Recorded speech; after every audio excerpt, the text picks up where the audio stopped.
327 before Common Era, the banks of the Beas River, what we now call Punjab. The rain is hammering down. Alexander's army is camped here, and something is shifting in the air. Not the weather, something else. Imagine a Greek soldier called Philetus. He's standing at the edge of a forest and he has been away from home for 8 years. 8 years of mountains, deserts, rivers, of driving his spear through men whose names he never knew, of raiding cities he could not pronounce. Nothing in those 8 years had frightened him, not once, until this rumor. 6,000. They have 6,000 elephants. He knew what even a few hundreds of these beasts could do. He had watched men he had known for 8 years get crushed into the mud before they could even raise a shield. 6,000 was not a battle, it was a carnage. Around him, the camp goes silent. When a number like that travels through an army, it does not need explaining. Men just stop talking, and in that silence, 8 years of victories begin to feel very, very far away. India is already beginning to seem like a terrible nightmare. I'm Sarvajit and you are listening to India's Golden Age podcast. Subscribe now. In this episode, we talk about Alexander the Great and Genghis Khan, two of the greatest conquerors in history who came to India's doorstep 15 centuries apart. Between them, they had crushed every empire that stood in their way and won battles that should have been impossible. Both of them stopped at India. Both turned around. Both went home. Now let us go back to Alexander. He'd already fought in India against King Porus and his war elephants. And that battle was the hardest thing the Macedonian army had ever fought. Alexander had to think on his feet in real time, cross the river from the other side and flank the enemy. Target the mahouts, the drivers sitting on the top of the elephants. Drive javelins into the animals' eyes and feet. Create enough chaos that the elephants turned on both armies at once. It worked just barely. And that was against a few hundred elephants belonging to one local king. Now his scouts were coming back with reports about what lay further east, the Nanda Empire, capital at Pataliputra. Here are the numbers the scouts claimed, and please take a moment with each one. 6,000 war elephants, 2 lakh infantry, 20,000 cavalry. And Pataliputra itself, many kilometers of wall, 570 towers, a moat so wide, so deep that it could swallow an entire Macedonian formation and leave no trace. Between him and the Nanda Empire sat 5 more rivers, 1,500 kilometers, and a full monsoon season bearing down. It was going to be a long, grinding, punishing campaign, and every soldier in that army understood exactly what that meant. At the Hydaspes River, Alexander gathers his army and speaks. He talks about the great ocean at the edge of the world, of reaching the place no conqueror had ever stood.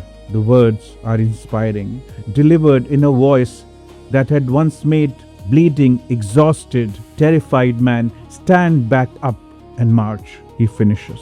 No cheer, no shield striking shields, just silence. Then Seus steps forward, one of Alexander's most trusted commanders. He speaks with tears in his eyes. The men are finished, Alexander. Not in body alone, but in spirit. They want to go home. They want to see their families. Alexander says nothing. He turns and walks into his tent. He stays there for 3 days. No food, no visitors. When he emerges, his voice is steady. He says, The gods have advised turning back. We retreat tomorrow. Within 2 years, Alexander is dead at Babylon, 32 years old. He never saw the Ganges. One wonders if he regretted that. And here is something that most history books quietly skip over. Alexander fought major battles in northwest India. Takshila, one of the greatest universities the ancient world ever produced, sat practically next to his battlefield. In Indian records, Alexander does not exist. Not a word in the Puranas, not a mention anywhere. And Chanakya, who was the most meticulous political mind of that entire era, does not mention Alexander once. Compare that with what follows just a decade later. When Seleucus, Alexander's own general, comes to India, Indian sources record the entire encounter in detail. That negotiation with Chandragupta Maurya is remembered and discussed to this day. Why it's Seleucus remember but not Alexander? Maybe the records were lost, or maybe they were destroyed, or maybe the claim of Marshal Gregory Zhukov. What if the so-called victory over Porus is propaganda? What if Porus won, or at the minimum fought Alexander to a stalemate? What if the Greeks quietly rewrote a very difficult, very damaging outcome into a noble victory, followed by a noble retreat? What if Alexander did not choose to turn back? What if he had to? The year is 1221. The Indus is in the flood. The same story begins again. Genghis Khan stands on the western bank of the Indus River. Behind him lies a trail of destruction that runs from Beijing to Samarkand. In 2 decades, he has built the largest contiguous land empire in human history. He's here because he's chasing a man. Jalal ad-Din Mingburnu, the last ruler of the Khwarezmian Empire, the last man still standing against Khan, cornered at the edge of the Indus, Mongol cavalry at his back, the flooded river in front of him. Jalal ad-Din looks down at the water, looks back at the enemy, and drives his horse off the cliff, 30 feet into a river in full flood. Genghis Khan watches him go and raises his hand. Stop, do not release an arrow. Even the Khan at the moment of kill could recognize something worth respecting. He watches Jalaluddin drag himself out on the far bank, alive on Indian soil. Khan knew how rich India was, but he does not cross into India. Sometime later, a scout arrived, wrapped in mud. Tough terrain ahead. Horses are sinking. Rivers everywhere. And Genghis Khan, the man who had never stopped for anything, decided to camp at the bank of the Indus and wait and ponder, possibly for the first time in his military campaign. For a Mongol army, everything was the horse, speed was the weapon, mobility was the entire strategy. Without the horse, the Mongols were not even half the force people feared. Genghis Khan had seen winters where losing one horse meant a man died. The army is nothing without its horses, he says. And there was also something else, a deeper concern, one the Khan did not voice out aloud. The Mongol composite bow was at that point in history the most advanced ranged weapon in the world. Wood, bone, sinew, all laminated together under enormous tension with animal glue. On the cold, dry steppe, it had twice the range of any other bow. A Mongol warrior could fire with full accuracy from a galloping horse. The bow was the reason empires had fallen. In the humidity of the Indus Valley, it began to quietly come apart.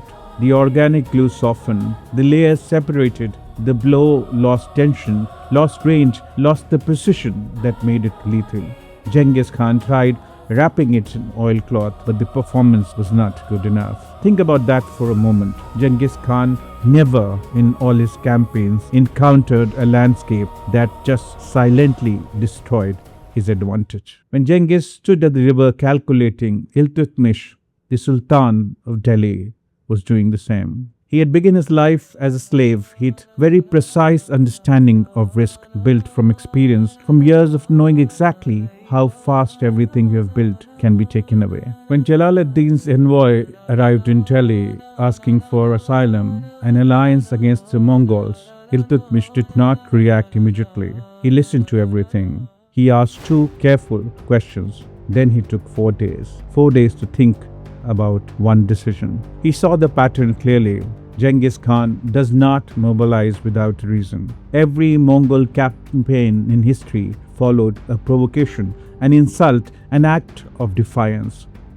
To give shelter to the man the Khan was to hand the Khan his justification to become the next name on the dreaded Khan kill list. He sent back his answer to Jalaluddin. Tell the king, India's climate will not suit you. Polite, final, not one unnecessary word. No battle, no confrontation, no red line crossed. Iltutmish had given Genghis Khan absolutely nothing to point to. India refused to be drawn in. Sometimes the most powerful thing you can do is to make sure that the fight never starts. History simplifies. It turns Alexander the Great into a romantic conqueror and Genghis Khan into a savage destroyer. But neither man was that simple.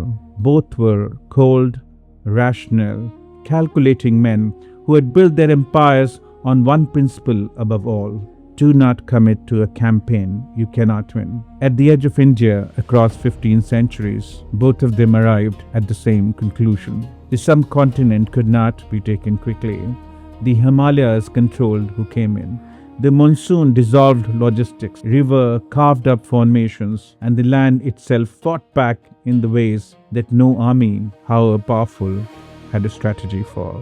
At the same time, India did not provoke, did not rush to meet them. The Nanda Empire's greatest weapon was a number, a rumor. The Delhi Sultanate's greatest weapon was a silence. Both conquerors turned around. India did not win those confrontations. It did everything not to trigger them. Remember Philotas, the Greek soldier we met at the very beginning of this episode, standing in the rain on the banks of the Beas. He makes it home. When he thinks about India, he does not think about the way Greeks had always imagined it, the edge of the world. He knows now was the opposite. India was not the end of the world. India was beginning of another one entirely. I'm Sarvajit, your India's Golden Age podcast. Subscribe, follow, and keep exploring. And step into my Gupta Golden Age universe through my upcoming novel Dhruvadevi, the forgotten queen who made Chandragupta. Stay curious. Bye for now, and Jai Hind.